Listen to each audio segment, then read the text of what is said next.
Good morning everyone. তো আজকে ছিল লাস্ট দিন আমাদের কীর্ণাহারে। সো দেখতে দেখতে কী করে 3 দিন কেটে গেল জানি না। খুবই ভালো লাগলো 3 দিন আমাকে এখানে থাকতে। সো প্রথমে সকালে গিয়ে আগে নাস্তাটা সেরে নিলাম। এখানে ছিল অনেক কিছুই ছিল, কিন্তু আমরা জাস্ট লুচি আর ঘুগনি খেয়েছি।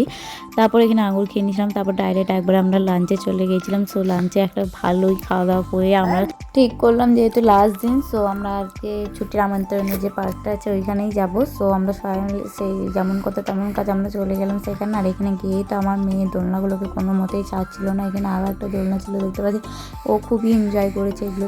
আর এখানে অনেক রকমের পশু পাখি সবই ছিল। সো আমরা যেগুলো অর্ডার করেছিলাম সেগুলো চলে এলো। প্রথমে আমরা কফি অর্ডার করেছিলাম এখানে, তো সবাই মিলে কফিটা খেলাম। তারপর আমরা এখানে লস্যিও খেয়ে নিয়েছিলাম। তারপর আমরা এখানে চাউমিনও অর্ডার দিয়েছিলাম, তো সেইটাও চলে এলো। আর খাওয়া দাওয়া শেষ করে আমরা সবাই মিলে এখানে গল্প করছিলাম। আর এখানে আমার মেয়েরা কি করছে দেখুন, ওরা দুজনে এত দুষ্টু, মানে ও যা করবে এও তাই করবে আর কি, এরকম আর কি ব্যাপার ওদের। তো ওরা দুজনে খেলছিল, আমরা এখানে সবাই অনেক অনেক এনজয় করলাম। তারপর লাস্টে আমরা বাড়ি চলে এসেছিলাম। আর বাড়ি আসার পথে এখানে অনেকই ভিড় ছিল। সো আজকের মতো এতটাই ব্লগটা, দেখা হচ্ছে পরে একটা ভিডিওতে। ততক্ষণের জন্য আপনারা আমাকে সাবস্ক্রাইব করে নিন, ফলো করে নিন, বাই।